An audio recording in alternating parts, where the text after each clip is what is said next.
A pepper plant that looked perfectly healthy last week is now dropping leaves, turning yellow, wilting in the middle of the day, even though you just watered it. You have seen this before. You have probably lost plants to it before. And the frustrating part is you never quite figured out what went wrong. Today, we are going to change that. I am walking you through exactly how to diagnose what is killing your pepper plants, and more importantly, how to save them before it is too late. Stick with me until the end, because I have got a recovery technique that has brought plants back from the brink when I was certain they were goners. Let us get into it. Catching a struggling pepper early can mean the difference between a massive harvest and a dead plant in the compost bin. Once you understand what your pepper is trying to tell you through its leaves, its stems, and its overall posture, you stop guessing and start fixing problems while there is still time. We are going to cover reading the warning signs, diagnosing the most common killers, and executing the rescue. By the end, you will know exactly what to look for and what to do about it. First up, learning to read what your plant is telling you. Pepper plants communicate constantly. The trick is learning their language. Leaf color, leaf position, stem firmness, flower behavior, even the way the plant holds itself in the afternoon sun. All of it means something. Yellow leaves near the bottom of the plant tell a completely different story than yellow leaves at the top. Wilting in the morning points to a different problem than wilting at 3 in the afternoon. Curling leaves that roll upward signal one issue, while leaves curling downward signal another entirely. Start your diagnosis at the bottom of the plant and work your way up. Older leaves at the base show nutrient mobility problems. If those lower leaves turn yellow, while the upper growth stays green, you are likely dealing with a nitrogen deficiency. The plant pulls nitrogen from older growth to feed new growth because nitrogen moves easily within the plant. Calcium and iron work differently. Those deficiencies show up in the newest growth first because those nutrients do not move around once the plant has placed them. Wilting tells you about roots and water. A plant that wilts in the afternoon heat but perks back up by evening is just managing a hot day. Totally normal. A plant that stays wilted into the cool morning hours has a serious problem underground. Either the roots are drowning, the roots are damaged, or something is blocking water uptake entirely. That morning wilt is your emergency signal. Stem color matters too. A healthy pepper stem has a firm green color on new growth that gradually turns woody and brown toward the base as the plant matures. Dark brown or black areas moving up from the soil line indicate rot. Stems that look pinched or constricted at the base suggest damping off or fungal infection. White fuzzy growth. Anywhere on the stem is fungus that needs immediate attention. Check the flowers and small fruit. Flowers dropping before they open usually signals temperature stress or inconsistent watering. Flowers that open but never set fruit point to pollination problems or extreme heat. Small peppers that turn brown and fall off often indicate blossom end rot, which despite its name is not actually a disease. Watering problems kill more pepper plants than any pest or disease combined. The symptoms often look like something else entirely, which is why so many gardeners misdiagnose and make the problem worse. Overwatering and underwatering can produce nearly identical symptoms above ground. Both cause wilting. Both can cause yellowing. Both stress the plant enough to drop flowers and abort fruit. The difference shows up when you stick your finger into the soil. 2 inches down, the truth becomes obvious. Soggy soil that has been wet for days means overwatering. Bone-dry soil, more than a day after. Watering means underwatering or soil that is not holding moisture properly.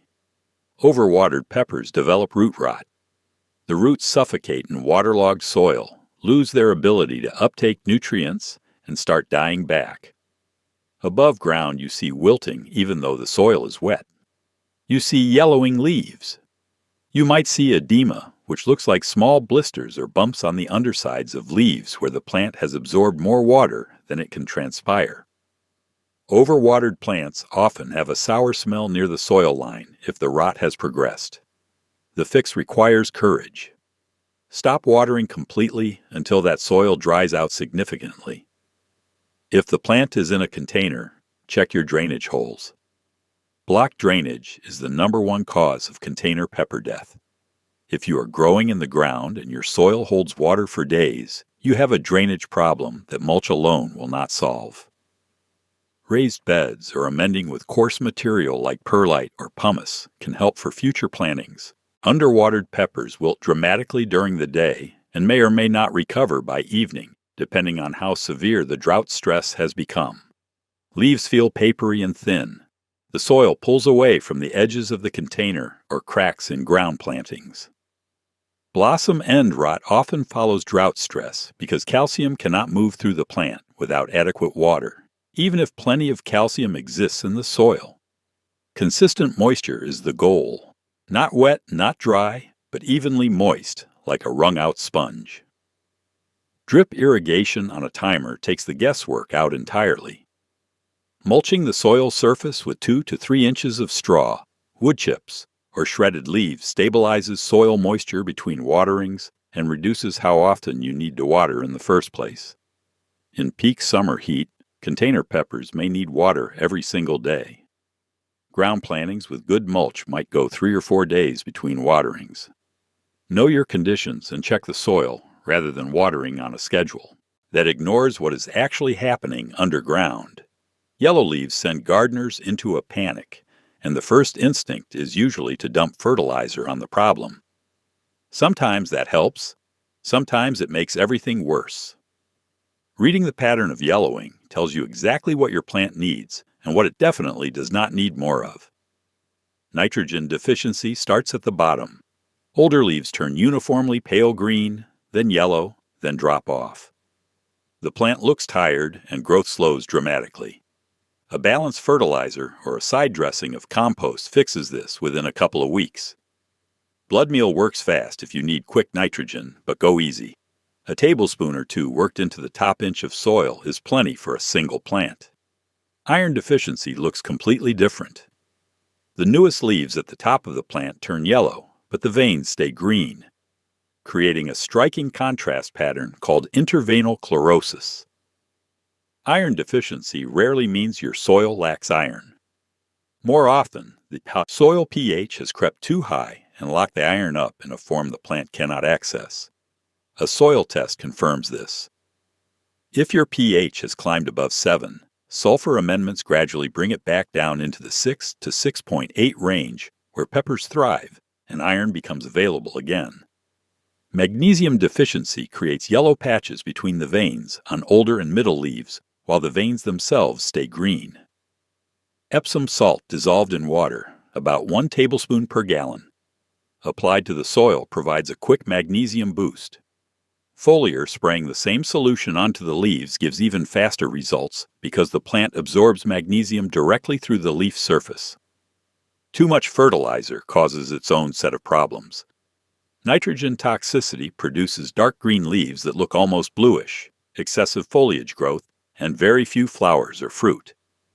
The plant puts all its energy into leaves instead of reproduction. The only fix is time. Stop fertilizing entirely and let the plant work, and through the excess nitrogen. Heavy watering can help flush some of the nitrogen below the root zone, but mostly you just have to wait it out and remember to go easier next season. Salt buildup from synthetic fertilizers shows as brown, crispy leaf edges that look like burn damage. Flushing the soil with plain water several times helps wash the excess salts through. Switching to organic fertilizers for the rest of the season prevents further accumulation. Pepper plants attract their share of pests, and several diseases target them specifically.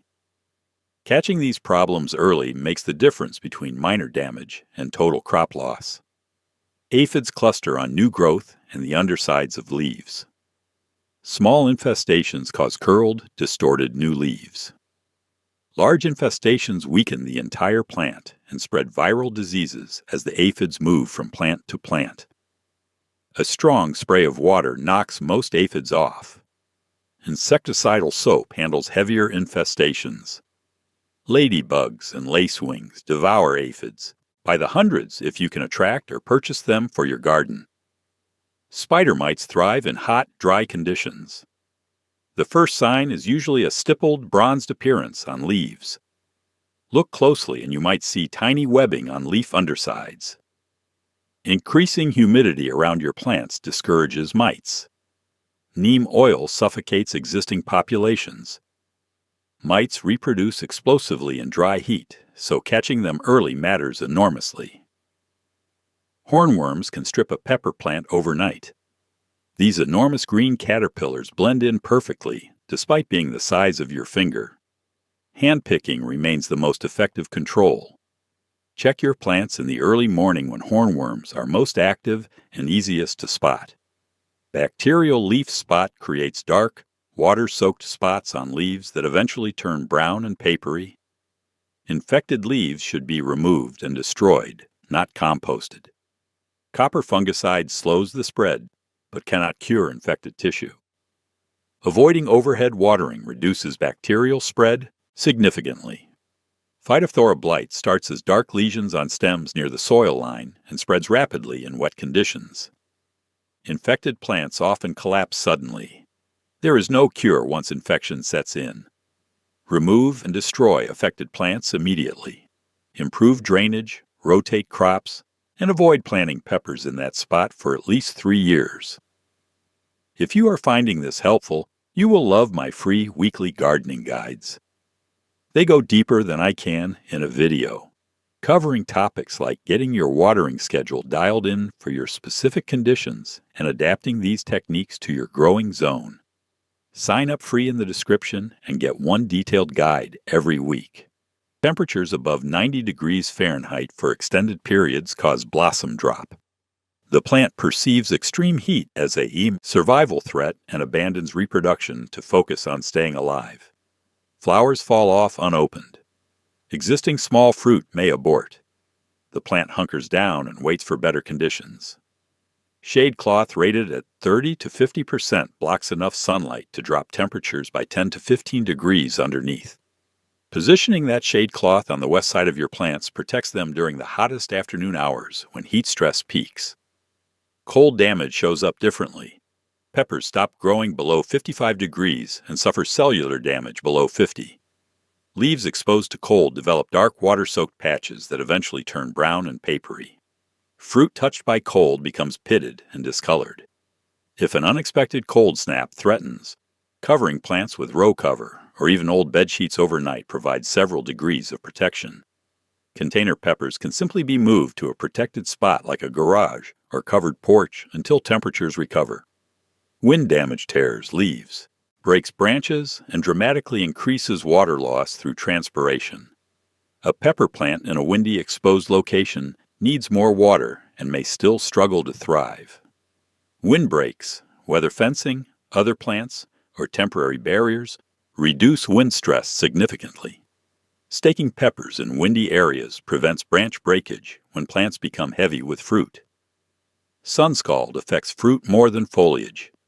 Peppers suddenly exposed to intense direct sun develop pale, papery patches that eventually rot. This often happens when pruning removes too many leaves at once or when plants defoliate from disease or pest damage. Leaving adequate foliage to shade developing fruit prevents sun scald. If your plant has lost leaves to other problems, shade cloth or strategic positioning can protect exposed fruit until new foliage grows back. A pepper plant that looks nearly dead can still come back if the roots and main stem remain viable. Assessing what you have to work with determines your approach. Strip away any completely dead material. Brown crispy leaves, shriveled branches, rotted stems. All of it goes. What remains tells you what is possible. A plant with green wood in the main stem and any living root still has a chance. Cut back to live tissue, even if that means removing 80% of the plant, killing plants that cannot uptake nutrients through damaged root systems. Dilute liquid fertilizer to half strength and spray it directly onto the leaves in the early morning or evening when the stomata are open. The plant absorbs nutrients directly, bypassing the compromised roots temporarily while growth points to nitrogen deficiency. A balanced fertilizer or compost side dressing corrects this within 2 weeks. Yellowing between the veins on lower leaves while veins stay green indicates magnesium shortage. Epsom salt at 1 tablespoon per gallon of water fixes it quickly. New leaves turning yellow with green veins signals iron lockout, usually from pH above 7. Sulfur amendments gradually lower pH into the 6 to 6.8 range, where iron becomes available again. Wilting. Despite wet soil, almost always means root rot from overwatering. Stop watering completely until the soil dries significantly and check drainage. Flowers dropping before opening typically indicates temperature stress above 90 degrees or below 55 degrees or inconsistent watering. Shade cloth and consistent moisture solve most cases. Leaves with holes, stippling, or webbing indicate pest activity. Identify the specific pest and treat accordingly with water spray, insecticidal soap, neem oil, or hand removal, depending on what you find. Wilted plants that everyone else would throw away sometimes need nothing more than a deep root soak and patience. Fill a bucket or basin with room temperature water. If your plant is in a container, submerge the entire pot up to the rim and let it sit for 30 minutes. The soil rehydrates completely from the bottom up, re-wetting hydrophobic dry patches that surface watering misses entirely. After 30 minutes, lift the pot out. Let it drain thoroughly and place the plant in bright indirect light for a few days rather than full sun. The reduced light intensity lets the plant focus on recovery rather than transpiration. I have watched completely limp peppers stand back up within 6 hours using this method. It does not work if root rot has already set in, so check for that sour smell and mushy roots first. But for drought-stressed plants that have simply dried out too far, bottom soaking brings them back when nothing else will. If you have made it this far, you clearly care about keeping your pepper plants alive and productive. I send 1 free detailed gardening guide to your inbox every week, covering exactly these kinds of problems and solutions. Link is in the description. You will not regret it. Good luck in the garden and keep on growing.